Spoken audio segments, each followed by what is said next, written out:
కోవిడ్లో మీటింగ్స్ అనుకున్నాము. దానికి ప్రిపేర్ చేసుకున్నాం. ఈ వాక్యం సువార్త కొడుక్కి ప్రిపేర్ చేసుకున్నాను. అయితే వేరే చెప్పాలని నేను ప్రిపేర్ అయ్యాను, కానీ ఎందుకో ఈరోజు ఈ వాక్యం ముందుగా మీకు చెప్పాలని నేను ఇష్టపడుతున్నాను. దేవుడు అనడానికి కొన్ని రుజువులు, ఈయన దేవుడు అనడానికి కొన్ని రుజువులు మనకు కావాలి. ఆ రుజువులను బట్టి ఈయన దేవుడు అని మనం సర్టిఫై చేయాలి. ఇప్పుడు మనిషి అనడానికి కొన్ని రుజువులు ఉన్నాయి. ఏమంటే ఉన్నాయి కదా. మనిషి మాట్లాడతాడు, తింటాడు, పరిగెడతాడు, అలాగే పాట పాడతాడు, పని చేస్తాడు. ఇవన్నీ మానవులు చేసే పనులు. అయితే పక్షులు అనడానికి కొన్ని రుజువులు ఉన్నాయి. వాటికి రెక్కలు ఉంటాయి, అవి ఎగురుతాయి. వాటిని చూసి ఎవరైనా ఏమంటారంటే అవి పక్షులు అంటారు. అలాగే జంతువులు ఉంటాయి. కొన్ని జంతువులు చూసి మనం జంతువులు, పురుగులు, కీటకాలు ఇట్లా ఉంటాయి. అంటే దేనికి ఉండవలసిన లక్షణాలు వాటికి దేవుడు పెట్టాడు. అయితే ఇప్పుడు మనము కొంతమందికి ఇంకా దేవుడి మీద సందేహాలు ఉంటే కనుక ఈరోజు ఆ సందేహాలన్నీ కూడా నివృత్తి చేయాలని నా ఆలోచన. అయితే దేవుడు అనడానికి దేవుడికి కొన్ని లక్షణాలు ఉన్నాయి. They have some evidence, proofs. వాటిని బట్టి మనం ఈరోజు మనము దేవుడిని నిర్ణయించుకోవాలి. ఈరోజు చాలా మంది మరి చాలా రకాలుగా ఉంటున్నారు, కానీ వాటిని బట్టి కాకుండా కొన్ని ప్రూఫ్స్. ఈ ప్రూఫ్స్కి ఏదైతే నిలబడతారో, ఎవరైతే నిలబడతారో ఈరోజు ఆయనే దేవుడు. ఎవరైతే నిలబడలేరో వారు దేవుడు కాదు. అయితే నేను 4 రకాలైనటువంటివి ప్రూఫ్స్ రాసుకొచ్చాను. వాటికి నిలబడిన వారే దేవుడై ఉండాలి. దేవుడు అనేవారు ఆ రుజువులకి నిలబడాలి. ఏమంటే రుజువులకి నిలబడితేనే. అయితే ఏంటి రుజువులు అని అంటే, మొట్టమొదటిగా రుజువు ఏంటంటే అన్నిటి ఆరంభము చెప్పగలగాలి. ఏమంటే దేవుడు ఎలా ఉండాలంటే, మానవుడు ఎప్పుడు పుట్టాడు, మానవుడి యొక్క ఆరంభం చెప్పగలగాలి. మానవుడు ఎప్పుడు పుట్టాడు, ఎక్కడ పుట్టాడు, మానవుడి యొక్క పరిస్థితి, ఆడ మనిషి ఎప్పుడు పుట్టింది, మగవాడు ఎప్పుడు పుట్టాడు, ఏ మానవుడు 2 పెళ్లి చేసుకున్నాడు, ఏ మానవుడు మొదటిగా హత్య చేశాడు, ఏ మానవుడు మరి పాపంలో పడ్డాడు, ఎలా పడ్డాడు, ఎలా జరిగిందనేది ఆ దేవుడు చెప్పాలి. ఆయనే ఆ మానవుడి యొక్క ఆరంభం చెప్పగలిగారు. మానవుడి యొక్క ఆరంభం ఒకటే కాదు, సృష్టి యొక్క ఆరంభం చెప్పగలిగారు. అంత మాత్రమే కాదు, జంతువులు ఎట్లా పుట్టాయి, చెట్లు ఎట్లా పుట్టాయి, ఆకాశం, ఇవన్నీ చెప్పగలిగిన వ్యక్తి ఏమవ్వాలంటే ఈరోజు దేవుడు అవ్వాలి. ఒక బైక్ ఉందండి, ఒక బైక్ తయారు చేశాడు అనుకోండి. తయారు చేసినటువంటి వ్యక్తి, ఆ వ్యక్తికి తెలుసు అది ఎప్పుడు ఆ బైక్ తయారు చేశాడో ఆ సంవత్సరం దానికి ఇయర్ ఉంటుంది, మ్యానుఫ్యాక్చరింగ్ ఇయర్ అని ఉంటుంది. అది ఎప్పుడు మ్యానుఫ్యాక్చరింగ్ చేశాడో, అది ఎప్పుడు మార్కెట్లోకి వచ్చిందో అది ఎవరికి తెలుస్తుంది అంటే ఫస్ట్ తయారు చేసిన వాడికి. అంటే ఎవరైతే దాన్ని ఆరంభం కనుగొన్నాడో అతనికి మాత్రమే తెలుసు. ఈరోజు చాలా ఆరంభాలు చాలా మందికి తెలియదు. మనిషి ఎక్కడి నుంచి వచ్చాడు, కొన్ని డార్విన్ సిద్ధాంతం ఉంది. మనిషి ఎక్కడి నుంచి వచ్చాడంట, కోతి నుంచి వచ్చాడని చెప్తా ఉంది. ఒకవేళ కోతి నుంచి వస్తే చిన్న ఆలోచన, మనిషి కోతి నుంచి వస్తే ఇప్పుడున్న కోతులు ఏమవ్వాలి చెప్పండి. కోతి నుంచి మనిషి వచ్చాడు, ఇప్పుడున్న కోతులు ఏమవ్వాలి, వాటి యొక్క రాను అవి ఏమవ్వాలి, మనుషులు అవ్వాలి. కొన్ని అవుతున్నాయా? సిద్ధాంతం తప్పు. చాలా మంది నమ్ముతున్నారు. అంటే ఎవరో తెలియతొక్కలేనటువంటి సిద్ధాంతాలు ప్రతిపాదిస్తే ఓటి నమ్ముతున్నారు. ఇంకొక అతను ఉన్నాడు, మనిషి విస్ఫోటనం ద్వారా జన్మించాడంట. అంటే మనిషికి ఒక ఆరంభం అనేది ఎవరు చెప్పలేకపోతున్నారు. They have confirm evidence that where is the human being is manufactured, where is the human being is lived, where is the human being is created అనేది ఎవరు చెప్పలేకపోతున్నారు. అయితే మానవుని యొక్క పుట్టుక, మానవునికి ముందున్న పుట్టుక ఎక్కడ చెప్పబడిందంటే కేవలం బైబిల్లో చెప్పబడింది. ఇప్పుడు చెప్పండి, అన్నిటి ఆరంభం చెప్పగలిగిన వ్యక్తి దేవుడై ఉండాలా, ఏమీ తెలియనటువంటి వ్యక్తి దేవుడై ఉండాలా అన్నది మనం ఆలోచించాలి. ఈరోజు ప్రత్యేకంగా మన కోసమే బైబిల్ పక్కన పెట్టండి. ఈరోజు దేవుణ్ణి ఆరాధించే మనము, దేవుణ్ణి సేవించడానికి వచ్చినటువంటి మనం సేవిస్తున్న దేవుడి కానీ తెలుసా లేదా అన్న ఒక నిశ్చయత మనకి రావాలి. ఆదికాండం 1వ అధ్యాయం 1వ వచనంలోనే ఏమని చెప్పబడిందంటే, ఆదియందు దేవుడు భూమి ఆకాశం సృజించాడు. ఆరము తెలుసు ఆయనకి. ఎవరికి తెలుసు? బైబిల్లో ఉన్న దేవుడికి భూమి యొక్క ఆరంభం ఏదో, ఆకాశం యొక్క ఆరంభం ఏదో తెలుసు. మనిషిని ఎన్నో దినాలు సృష్టించాడో ఆయనకి తెలుసు. మనిషిలో ఏ మనిషి హత్య చేశాడో, మొదటి హత్య ఎవరు చేశారంటే ప్రపంచంలో మొదటి మానవుడు హత్య చేసిన మానవుడు ఎవరు?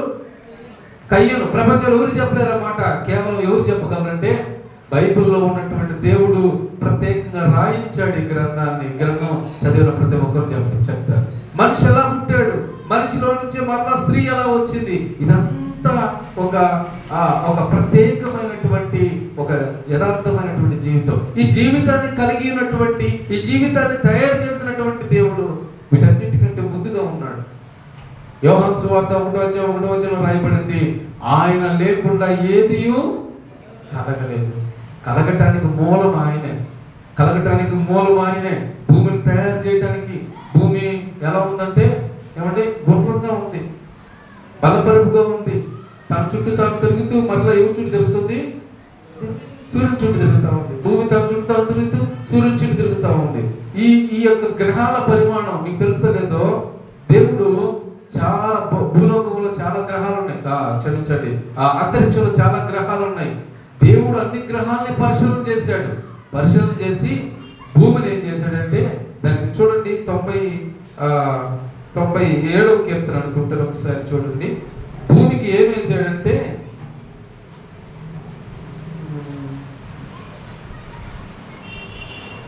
క్షమించండి 104వ కీర్తన, పోయిన వారం చదువుకున్న కీర్తన చూడండి. 104వ కీర్తన, అదే 5వ వచనం చూడండి. చూడండి, భూమి అన్నిటికీ కదలకుండానట్లు ఆయన దానిని.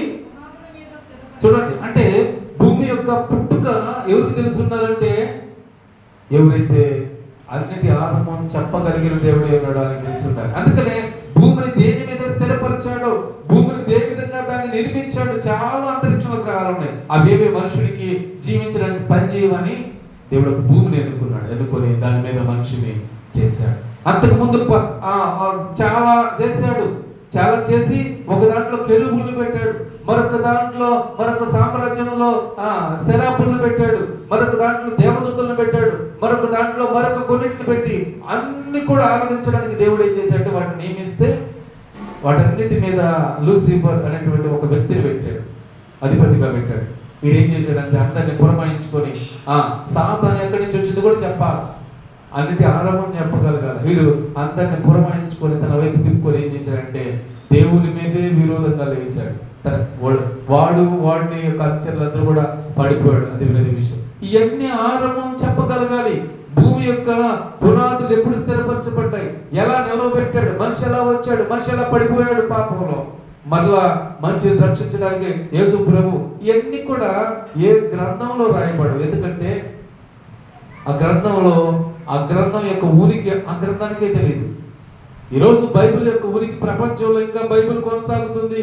ప్రపంచ దేశాల్లో బైబిల్ ఉంది అంటే అన్నిటి ఆరంభం చెప్పగలిగిన గ్రంథం ఏదైనా ఉందంటే బైబిల్. ఇది చెప్పండి, మీరు చదవండి, బైబిల్తో చదవండి. బైబిల్తో చదివితే మీకు అర్థమవుతుంది.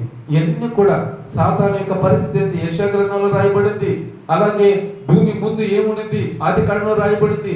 భూమి తర్వాత రెండవ రాకడ తర్వాత ఎలా అంతమైపోతే ప్రకటన గ్రంథంలో ఉంది. ఈ చదివితే మనకు సమస్తమైనటువంటి సమాజం యొక్క కొంత పట్టు మనకు తెలుస్తుంది. అందుకనే మొదటిగా అన్నిటి ఆరంభం చెప్పగలగాలి. యెషయా గ్రంథం 42వ అధ్యాయము 8-9 వచనంలో చెప్పాడు. దేవుడు ఏం చెప్పాడంటే ఆరంభం చెప్పగలిగిన వారు ఎవరైనా ఉన్నారా? చూడండి, అక్కడ ఆయన దేవుడే చెప్తున్నాడు, నాలాగా అన్నిటి యొక్క ఆరంభం చెప్పగలిగిన వాడు ప్రపంచంలో ఏ దేవుడైనా ఉన్నాడు అని ఆయన చెప్తున్నాడు. చూడండి, యెహోవాను నేనే, ఎవరికి నా మహిమను నేను ఇచ్చువాడను కాను, చందనీయను. ఇక్కడ గుర్తు పెట్టుకోండి, మునిపటి సంగతులు సంభవించను కదా, కొత్త సంగతులు తెలియజేయుచున్నాను.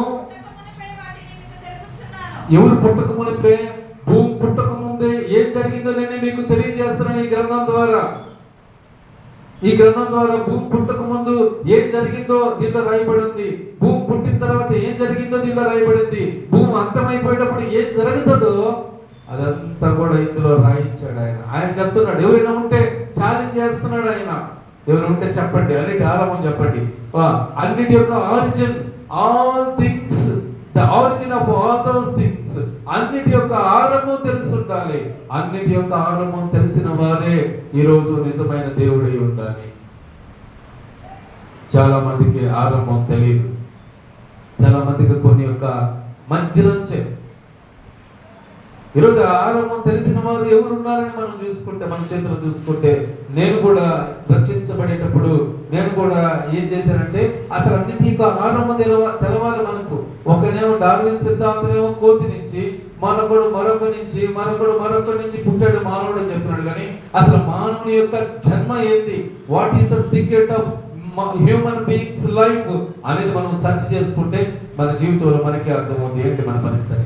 అందుకనే అన్నిటి ఆరంభం చెప్పగలిగిన వాడే దేవుడై ఉండాలి, మొదటిది. రెండవది, ప్రపంచ భవిష్యత్తు చెప్పగలగాలి. ఏమండి, ప్రపంచం ఎప్పుడు పుట్టింది, ఎలా నడుస్తుంది, ఎప్పుడు అంతమైపోద్ది. ఇందాక చెప్పాను నేను, ప్రకటన గ్రంథం ఆదికాండం ప్రారంభంలో ప్రపంచం పుట్టింది, ప్రకటన గ్రంథం అంతంలో ప్రపంచం ఏమైపోద్ది, అంతమైపోద్ది. మీరు ప్రకటన గ్రంథం చదవండి, 7 పాత్రలు కుమ్మరించగానే, ఒక్కొక్క పాత్ర కుమ్మరించగానే సగం దేశం రక్తమయమైపోద్ది, సగం సముద్రం రక్తమయమైపోద్ది. ఎన్ని ఊరు చెప్పలేరు, కొంతమంది చెప్తారు. ఏమండి, మనకు కడపలో ఒక ఆయన, ఏం బ్రహ్మ గారు, వీర బ్రహ్మ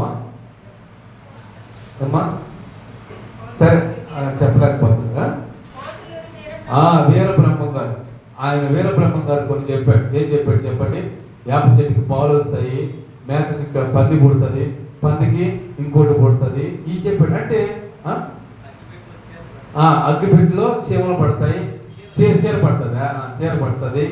ఈ లోకల్గా కొన్ని ఇవి కాదు, ప్రపంచ భవిష్యత్తు చెప్పగలగాలి. ఇంకా అమెరికాలో ఒక ఆయన లేచి నాస్ట్రాడమస్ అనేటువంటి ఒక వ్యక్తి లేచి ఇట్లా కొన్ని అమెరికా దేశం వరకు కొన్ని చెప్పవచ్చు. సహజంగా చెప్పకపోయినా కొన్ని జరుగుతాయి, అది వేరే విషయం. ఈయన బ్రహ్మంగా చెప్పారు, ఒక విధవరాలు ఒక కొండ దేశాన్ని ఏమంటది అని ఏదైనా చెప్పాడు. కానీ అది కాదు, ప్రపంచ భవిష్యత్తు అది కాదు. అన్నిటినీ తన ఆధీనంలో ఉంచుకొని చెప్పగలగాలి. అది ప్రపంచ భవిష్యత్తు చెప్పగలగాలి. ప్రభువు చెప్తున్నాడు చూడండి, యెషయా గ్రంథం 44వ అధ్యాయం 6వ వచనంలో చెప్పాడు, ఆయన నాలాగా ఎవరైనా ఇవన్నీ చెప్పగలరా? చూడండి, 44వ అధ్యాయం 6వ వచనం. యెహోవా వారి విమోచకుడైన సైన్యములకు అధిపతియగు యెహోవా ఈలాగు సెలవిచ్చుచున్నాడు, నేను మొదటి వాడును కడపటి వాడును, నేను తప్ప ఏ దేవుడును లేడు. ఆదిలోనున్న జనమును నియమించినది. అదిగోండి, ఆదిలోనున్న జనమును అంటే ఏ జనము అయితే ఇశ్రాయేలు ప్రజలను ఎన్నుకున్నాడో ఆ జనం గురించి చెప్తున్నాడు. ఆదిలో నియమించిన జనమును మొదలుకొని నేను తెలియజేయచ్చు వచ్చినట్లు తెలియజేయగలవాడు ఎవడు? అట్టివాడు ఎక్కడైనా ఉండిన ఎడల దేవుడు అడుగుతున్నాడు. ఎవరైనా అసలు ఒక దేశాన్ని ఒక జనంగా నిన్నుకొని నడిపించిన వాడు ఎవరైనా ఉన్నాడా? వాళ్ళని సముద్రాలు చీల్చి నడిపించిన వారు ఎవరైనా ఉన్నారా? వారికి ఆకాశం నుంచి మన్నాను కురిపించిన వారు ఎవరైనా ఉన్నారా? ఇట్లా జనము, ఆ జనాన్నే ఒక దేశంగా ఏర్పాటు చేసిన వాళ్ళు ఎవరైనా ఉన్నారా? ఆలోచించండి అని దేవుడు చెప్తున్నాడు. చదవండి, ఆ సంగతి నాకు అసలు ఎవరైనా ఉంటే నాకు తెలియజేయండి. ఆ సంగతి నేను జనాన్ని ఎన్నుకున్నట్లుగా ఇంకొక జనాన్ని ఎన్నుకున్న ఎవరైనా దేవుడు ఉంటే నాకు చెప్పండి. అట్టివారు చూడండి, భవిష్యత్ విషయములను రాబో సంగతులను దేవుడు ఎలాంటి వాడు అయి ఉండాలంటే జరిగిపోయిన సంగతులు, జరిగే సంగతులు, జరగాల్సిన సంగతులు చెప్పగలిగిన వాడై ఉండాలి. అలాంటి వారు ఎవరైనా ఉంటే తీసుకురండి అని దేవుడు ఏం చేస్తాడు తెలుసా? ఛాలెంజ్ విసురుతున్నాడు ప్రపంచ దేశాలకి. ఛాలెంజ్ విసురుతున్నాడు. ఛాలెంజ్ ఎవరు నిలబడలేకపోతున్నారు. Cannot standing in the challenge. ఒకసారి దేవుని మందసం పట్టబడింది. ఫిలిస్తీన్ తీసుకెళ్ళి ఎక్కడ పెట్టారంటే దాగోను గుడిలో పెట్టారు. మందసాన్ని దాగోను గుడిలో పెట్టారు. పెడితే వాళ్ళు తాళం వేసుకుని వెళ్ళిపోయారు. ఉదయాన్నే వచ్చి తాళం తీస్తే అవన్నీ ఏం చేస్తున్నాయంటే మందసానికి నమస్కారం చేస్తాయి. ఏది మన దేవుడికి దానికి నమస్కారం చేస్తున్నాయి అని మళ్ళీ ప్రతిష్టం వచ్చి దీన్ని మందసాన్ని తీసుకొచ్చి ఆడబెట్టి వీటన్నిటిని మళ్ళీ బలిపెట్టే మీద పెట్టారు, తాళం వేసుకుపోయారు. తర్వాత రెండో రోజు వచ్చి చూస్తే అవన్నీ ఏమైపోయినాయంటే ముక్కలు అయిపోయినాయి. అంటే నిజమైన దేవుని ముందు నిలబడాలంటే కొన్ని గట్స్ ఉండాలండి.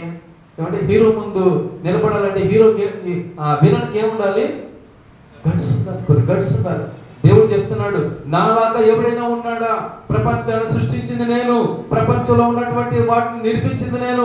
నాలాగా ఎవడైనా ఉంటే తీసుకున్నా, నాలాగా నేను చేసినటువంటి ఎవడైనా చేసుంటే వచ్చి చెప్పమను, దేవుడిని ఒప్పుకోండి. ఎవరు లేనప్పుడు ఎందుకు మీరు అవి పెట్టుకుంటారు, వాటికి మొక్కుతారు, వాటిని పూజిస్తారు? నేనే దేవుడు, I am the God, one and only God అని దేవుడు చెప్పారు.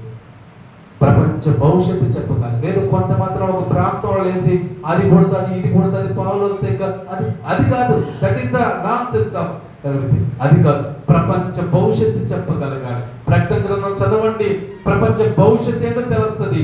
మన తర్వాత ఏం జరగబోతుందో తెలియాలంటే ప్రకటన గ్రంథం చదవాలి. మనకు ముందు జరిగింది, జరిగేది, జరగబోయేది తెలియాలంటే ఏం చదవాలంటే దానియేలు గ్రంథం చదవాలి. చదివితేనే మనకు తెలుస్తుంది. ఎవరో చెప్పినట్టు మనం ప్రచురం చేస్తుంటాం. That is the non sense. మనం ఏం చేయాలంటే దేవుని గ్రంథం మనకి ఏం చేయబడిందో, ఏం చెప్పబడిందో దాన్ని చెప్పగలిగితే అప్పుడు అది. అందుకని చెప్తున్నాడు, ప్రపంచ భవిష్యత్తు చెప్పగలగాలి. సోదిలాగా చెప్పడం కాదు, మరి ఇంకేదో చెప్పడం కాదు, కానీ ప్రపంచ భవిష్యత్తు పుట్టిన దగ్గర నుంచి ప్రపంచం అంతమైపోయే వరకు ప్రపంచ భవిష్యత్తు చెప్పగలగాలి. ప్రపంచ భవిష్యత్తు చెప్పగలిగింది ప్రపంచంలో ఉన్న ఒకే ఒక గ్రంథం, బైబిల్ గ్రంథం. ఒకే ఒక దేవుడు. ఆ దేవుడు ఎవరంటే బైబిల్ దేవుడు. ఇంకెవరు లేరు, ఇంకెవరికి సాధ్యం కాదు. ఒకవేళ చెప్పొచ్చు, ఆరాకోర చెప్పొచ్చు, నోస్ట్రడామస్ చెప్పినట్లుగా అమెరికాలో కొన్ని సంగతులు చెప్పొచ్చు, పోతులూరి వీర బ్రహ్మేంద్ర స్వామి ఆయన చెప్పినట్లుగా కొంతమంది కడపలోనో నెల్లూరులోనో మన రాష్ట్రంలో అక్కడక్కడ ఈ కాదు కావాల్సింది. ప్రపంచానికి ఒకే ఒక ఎవరంటే ఒక దేశాన్ని, ఒక ప్రజల్ని ఎన్నుకొని నడిపించి 40 సంవత్సరాలు వాళ్ళకి చెప్పులు కూడా అరగలేదంటండి. ఎవరున్నారండి ఆ విధంగా నడిపించేవారు? వారి బట్టలు, మనం ఉదయం బట్ట వేసుకుంటే మధ్యాహ్నానికి ఏమొస్తాయి మన బట్టల నుంచి? దానికి ఎన్ని సెట్లు కొట్టుకొని రావాలి. సాయంత్రం దాకుంటే అసలు మనిషి పక్క నిలబడలేము, అంత చెమట వాసన. 40 సంవత్సరాలుగా వారు నడిపించారంటే వారి చొక్కాలకు ఆయన ఎంత కాపుదలకు ఉన్నాడు చూడండి. వారి కాళ్లకు, వాళ్ళ యొక్క స్ట్రెంత్ కు మోషే అంటాడు, నాకు 120 సంవత్సరాలు ఇప్పుడు, కానీ నా సత్తువ తగ్గలేదు, నా ఆరోగ్యం తగ్గలేదు, నా కంటి చూపు తగ్గలేదు. నేను అప్పుడు ఎట్లా ఉన్నాను ఇప్పుడు కూడా కాలేరు కూడా ఏమంటున్నాడు, యెహోషువ కాలంలోకి ప్రవేశించిన తర్వాత నాకు ఇప్పుడు 110 సంవత్సరాలు, అప్పుడు ఎట్లా ఉన్నాను ఇప్పుడు కూడా అట్లాగే ఉన్నాను. అంటే దేవుడు ఒక వ్యక్తి మీద, ఒక కుటుంబం మీద, ఒక సంఘం మీద, లేకపోతే ఒక సమాజం మీద దేవుడు కనుచూపున దృష్టి నిలిపాడంటే ఆ కుటుంబం ఎలా ఉంటుందంటే చిరస్థాయిగా నిలిచిపోతుంది. ఈరోజు ప్రపంచ భవిష్యత్తు చెప్పగలిగింది ఎవరు ఉన్నారండి? ఎవరు చెప్పలేదు. ఒక ఆమె, ఒక క్రైస్తవురాలు సోది చెప్తుంటారు కదా, వాళ్ళు పోతా ఉంటే ఈ కళ్ళారు చూసి ఎవరో చెప్పింది కదా, సోది చెప్పుకుంటా ఉంది, నాకు వినపడతా ఉంది.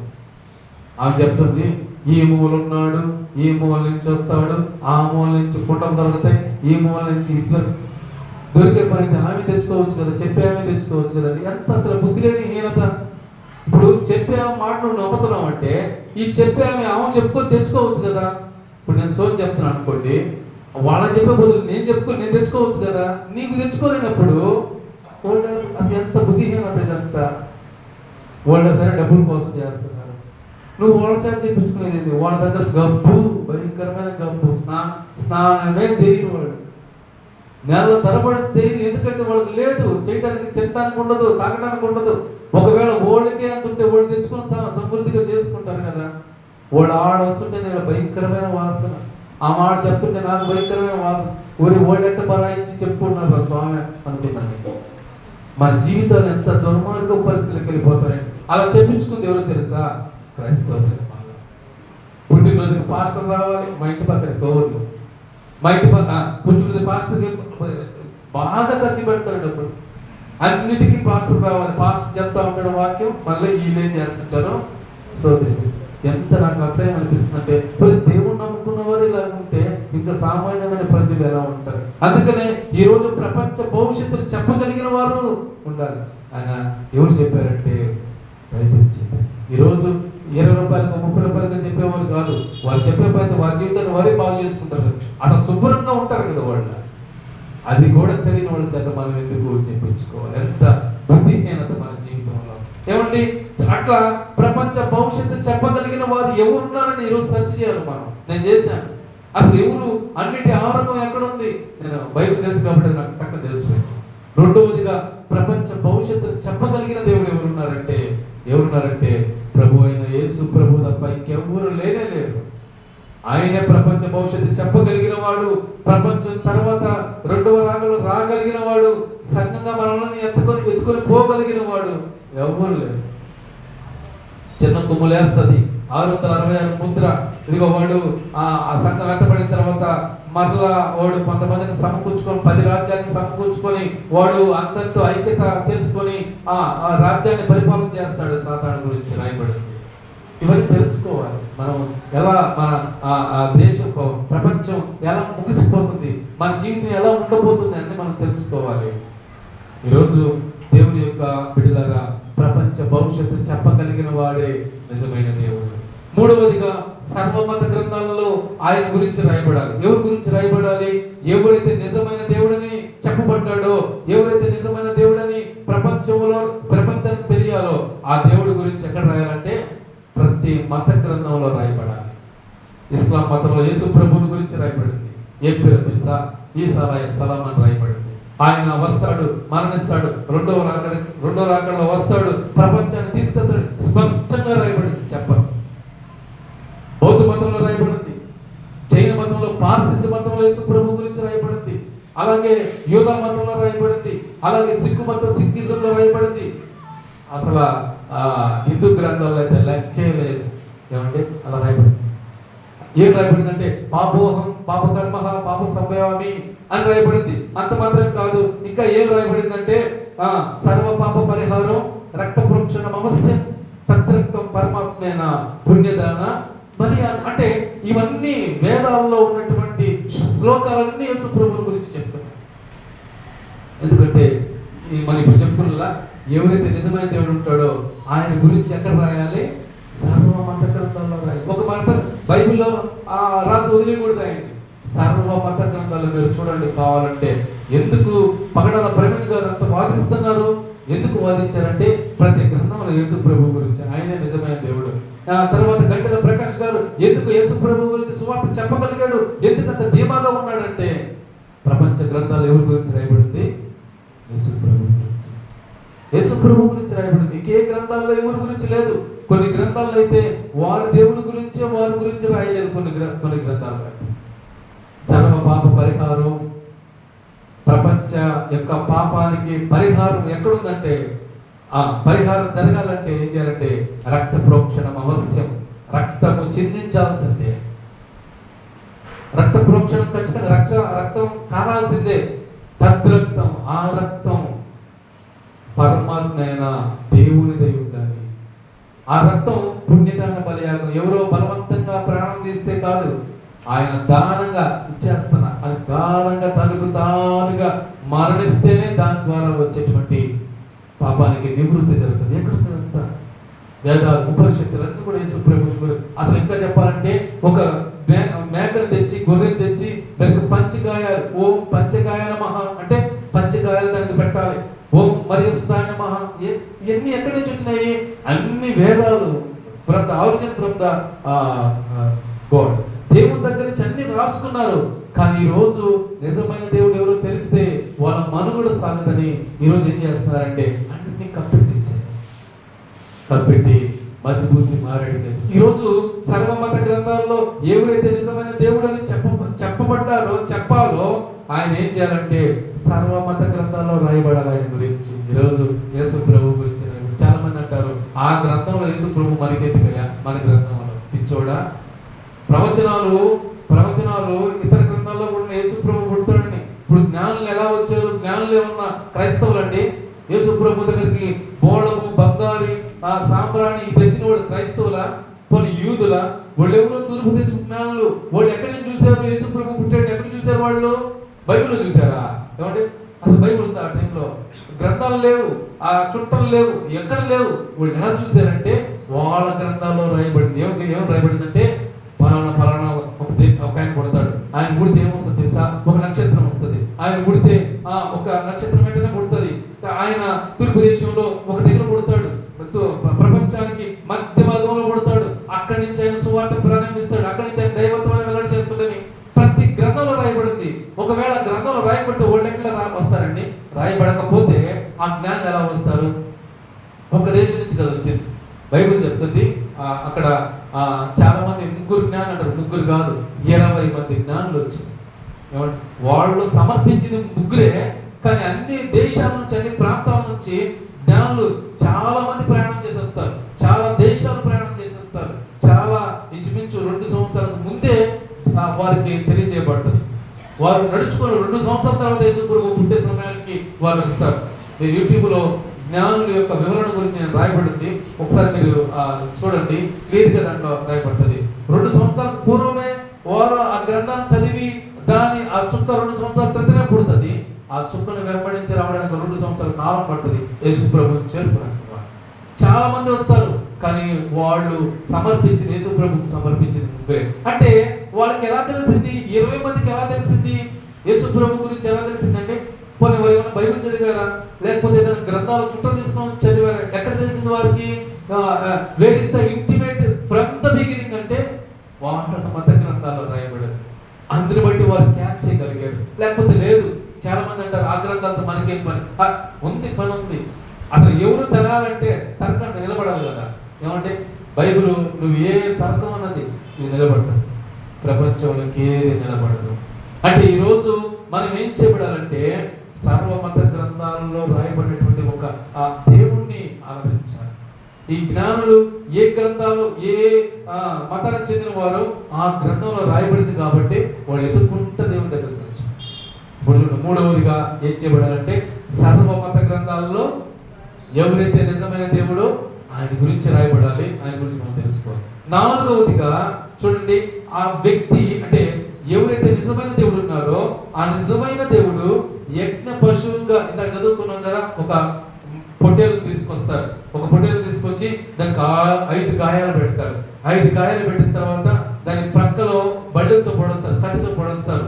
ఎముకలేం వెరకుండా రక్తం పొట్టు వచ్చేంత వరకు ఆ గొర్రెను లేకపోతే ఆ యొక్క మేకను అలాగే ఉంచుతారు.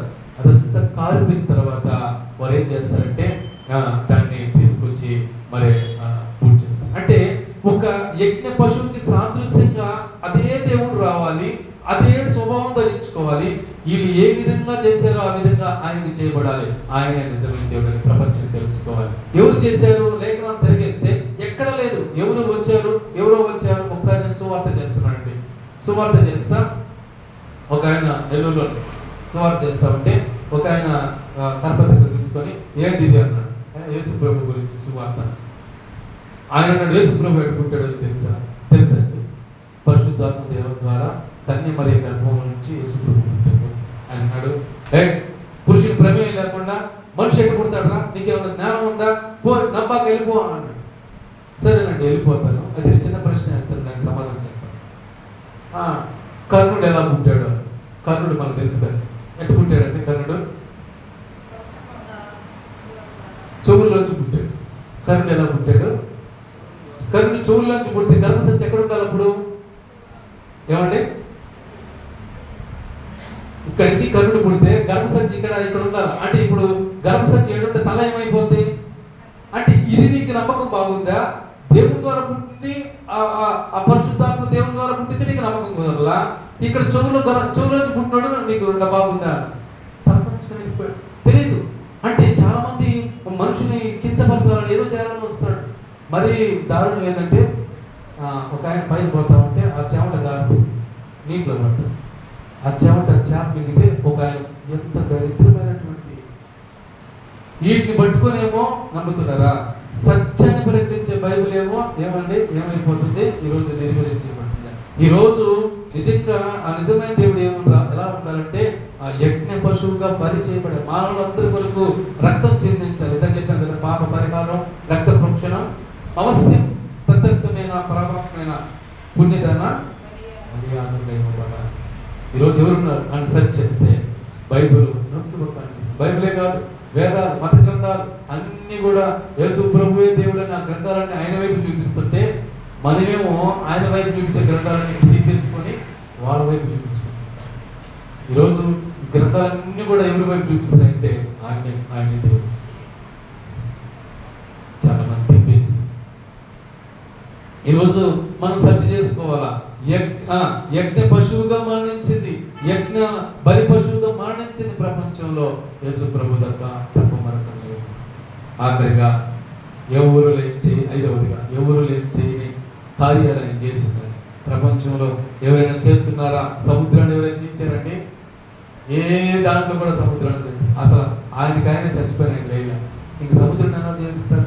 ఏ మత గ్రంథాల్లో అద్భుతాలు లేవు, కానీ బైబిల్లో మాత్రమే, ఈ బైబిల్ దేవుడు మాత్రమే సముద్రాన్ని చీల్చి ఒక జనాంగాన్ని నడిపించాడు. సముద్రాన్ని చీల్చి ఒక జనాంగాన్ని నడిపించి మళ్ళీ అదే సముద్రంలో ఆ శత్రువులందరినీ కూడా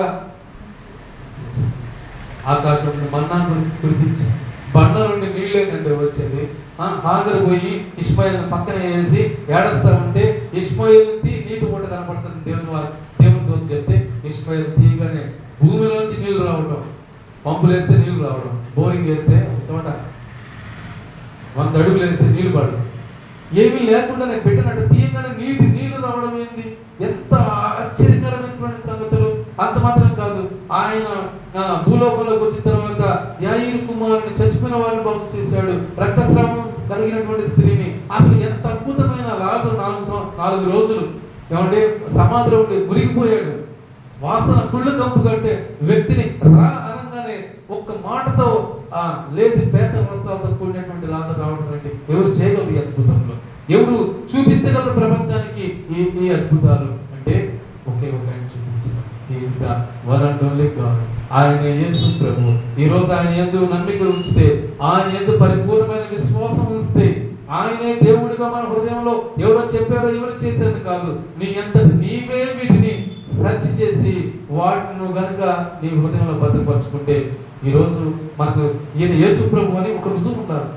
నేను రుజువు కనుక ఈయనే నిజమైన దేవుడు. చాలా మంది ఉన్నప్పుడు అసలు ఈయన ఎందుకు అవ్వాలి? చాలా మంది అమెరికా దేశం దేవుడు అంటారు.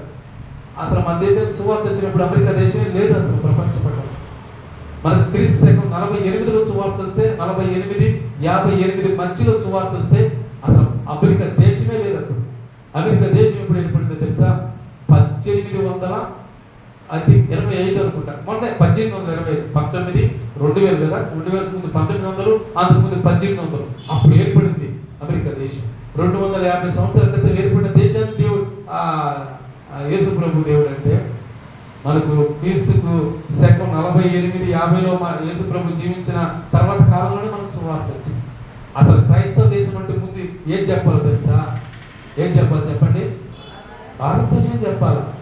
ఎప్పుడో అక్కడ క్రీస్తు శకంలో వచ్చినటువంటి భారతదేశానికి సువార్త మొన్న పుట్టింది అమెరికా. చాలా మంది అమెరికా దేవుడు తెలియక they have no knowledge about the history, they have no knowledge about the historical evidence, they have no knowledge about the historical evidence of the God. దేవుని గురించి సరైన ఆధారం లేక ఇవన్నీ యేసు మన దేశానికి సువార్త వచ్చిన తర్వాత ఈ దేశానికి సువార్త వచ్చింది. ఒకవేళ ముందుగా క్రైస్తవ దేశాన్ని పిలవబడాలంటే ముందు ఏ దేశాన్ని పిలవాలంటే భారతదేశాన్ని పిలవాలి. ఎప్పుడు యేసు ప్రభు యొక్క శిష్యుడు తోమా వచ్చి భారతదేశం కేరళలో వచ్చి బ్రాహ్మణులను ఆయన అనేక మందిని క్రైస్తవులకు నడిపించారు. ఒకసారి ఈ మాట చెప్పి నేను ముగించేస్తా. ఒకసారి అందరూ వేద పండితులు అందరూ నీటిలో చేరి సూర్య నమస్కారం చేస్తారు, నీళ్ళు విసిరేస్తా ఉంటారు. తోమా కూడా వచ్చాడు. తోమా కూడా వచ్చి అయ్యగారులు ఏదో చేస్తున్నారంటే మా దేవుడికి పూజ చేస్తారు. అయితే పూజ చేస్తే నువ్వు వేసే నీళ్లు దేవుడు పట్టుకోవాలి కానీ మళ్ళీ కింద పడిపోతున్నాయి ఏంటి? అయితే సరదాగా ఒక పందెం వేసుకుందామా? ఓకే, పందానికి అయితే మేము రెడీ. మీరు వేసే నీళ్లు కింద పడకూడదు, పైన ఉండాలి. మీరు ఏం చూపించండి, నేను కూడా వేస్తాను నీళ్లు, నేను వేస్తే కింద పడు, పైన ఉంటాయి అని చెప్పాడు. మేము చాలా ఉత్తమాలని మేము ఇట్లని వాళ్ళందరూ దిగి నీళ్ళు వేసారు. ఉదయం నుంచి మధ్యాహ్నం దాకా వేసిన ప్రతి గుడ్డు కనపడుతుంది. వీళ్ళ వల్ల కాదు, సరే మీరు లేట్ అని పోయి తోమా వచ్చి నీళ్ళు తీసుకుని యేసు నామములో ఆగిపోను కాక అన్నాడు. ఏమంటే ఏ నామం చెప్పాడు? అట్టే గడ్డ కట్టేసి పడల అట్టే ఉండిపోయింది. అందరూ చూశారు, ఏంటిది ఉదయం నుంచి మధ్యాహ్నం దాకా నీళ్ళు వేస్తుంటే అలాగే ఇవి ఏసి నీళ్ళు ప్రతి గుడ్డు పడ్డాయి. కానీ ఇతను ఎవరు ఏసునామం అని చెప్పాడు, ఏది నీళ్లు పడలేదు. సరే మళ్ళీ కింద పడి ఏసునామం అంటే పడింది కాదు, తప్పన అందరూ నమ్ముకున్నారు. That is the power of అది దేవులో ఉన్న పవర్. ఈరోజు ఆ పవర్ నువ్వు పొందుకుంటే, ఈరోజు ఆ పవర్ నువ్వు ఆశ్రయిస్తే, ఈరోజు ఆ దేవుని దగ్గరకు నువ్వు రాగలిగితే దేవుడిని ఎలా వాడుకుంటాడు తెలుసా? బలమైనటువంటి బలవంతుడు వాడుకుంటాడు. బలహీనమైన స్థితిలో ఉన్న నీవు బలవంతుడిగా ఎదగాలంటే ఏం చేయాలంటే ఈరోజు బైబిల్లో ఉన్న దేవుని దగ్గరకు రావాలి. చాలా మంది బైబిల్లో ఉన్న దేవుని నమ్మకం అంటున్నాం, కానీ they have no sufficient belief. మనకు సరైన నమ్మకం కుదరడం వల్ల ఈరోజు ఆ నమ్మకం కుదరాలని నేను సెర్చ్ చేసినటువంటి భాగాన్ని మీకు అందిస్తున్నాను. ఈరోజు నమ్మకం అన్నిటి యొక్క ఆరంభం తెలిసిన వాడే నిజమైన దేవుడే ఉండాలి. అంత మాత్రమే కాదు, ప్రపంచ భవిష్యత్తును చెప్పగలగాలి. ఆయన నిజమైన దేవుడు. మూడవదిగా సర్వమత గ్రంథాల్లో ఏమండి ఆయన గురించి రాయబడాలి. నాలుగవదిగా యజ్ఞ పశువుగా తత్రక్తం పరమాత్మైన పుణ్యదానంగా ఇచ్చారు తన ప్రాణాన్ని. ఆయన నిజమైన దేవుడు. ఐదవదిగా ఆయన చేసిన కార్యాలు ప్రపంచంలో ఎవరు చేశారు? మోషే కర్రేస్తే ఏమైంది? ఇటువంటి మాకు తెలుసు. రండ్రా ఏంట్రా కర్ర? 4 కర్రలు అన్నాడు. 4 కర్రలు వేసి 4 పాములు అయింది. అయితే దేవుడికి సాధారణ తేడా తెలియాలి కదా. అప్పుడు మోషే కర్ర ఏం చేసింది తెలుసా? మీరు చదవాలి, దిగుమకాడు 4వ అధ్యాయం చదవాలి. మోషే కర్ర ఏం చేసింది తెలుసా? ఎన్ని కర్రలు అయితే పడ్డాయి అన్ని పాములు అయినాయి. ఆ పాములన్నింటినీ మీకు వేసింది. That is the power of God. అది దేవుని శక్తి. సాతాను కూడా చేయగలడు. ఏం చేయగలడు? మసిపూసి చేయగలడు. కానీ మారేడుకాయే నేరేడుకాయకి ఎవరు మసిపోయిబడలే. అది పుట్టుకతో నా స్వభావం అంతే. మారేడుకాయకి ఏం చేయాలి? ఉండమ్మా, నువ్వు ఉండు. ఈరోజు నిజమైన దేవుడు who is the real God, who is the real God అని మనకు తెలుసు. కానీ దానికి రుజువులు ఉండాలి. ఆ ద్వితీయోపదేశకాండం 4:32 మీరు ఇంటికి చదవండి. అలాగే యెషయా గ్రంథం 46:9-10 మీరు ఇంటికి చదవండి. అక్కడ దేవుడి యొక్క ఔన్నత్యాన్ని గురించి, దేవుని యొక్క ఉన్నతమైనటువంటి స్వభావాన్ని గురించి ఇక్కడ చెప్పబడ్డాయి. ఈరోజు మనం కూడా జ్ఞాపకం చేసుకుందాం. ఈరోజు నాకు ఈ 5 కనపడి, ఈ 5 నేను సెర్చ్ చేసి దేవుడిని కనుక్కున్నాను. ఈరోజు మీరు ఏం సెర్చ్ చేసి ఈయన నిజమైన దేవుడిని చెప్పగలరు? ఇంటికి వెళ్ళి బైబిల్ చదవండి. బైబిల్లో ఉన్న దేవుడిని మీరు అనుభవించండి. They have bearing. నువ్వు అనుభవిస్తే కానీ ఆ ఫీల్ తెలియదు. అనుభవించకపోతే ఆయన దేవుడిగా ఉంటాడు, ఇట్లాగే ఉంటాడు తప్ప సరైన సత్సంబంధం ఉండదు. ఆ సంబంధం ఉండాలంటే బేర్ చేయాల్సింది, అనుభవించాల్సింది. ఈరోజు అనుభవిద్దాం, ప్రభు వైపు చూద్దాం. దేవుడి యొక్క కొద్ది మాటలు మన అనుకూలలో దీవించి ఆశీర్వదించును గాక. ఆమేన్. దేవునికి స్తోత్రం. హల్లెలూయా, హల్లెలూయా. అంటే చూడబాకండి, అది 10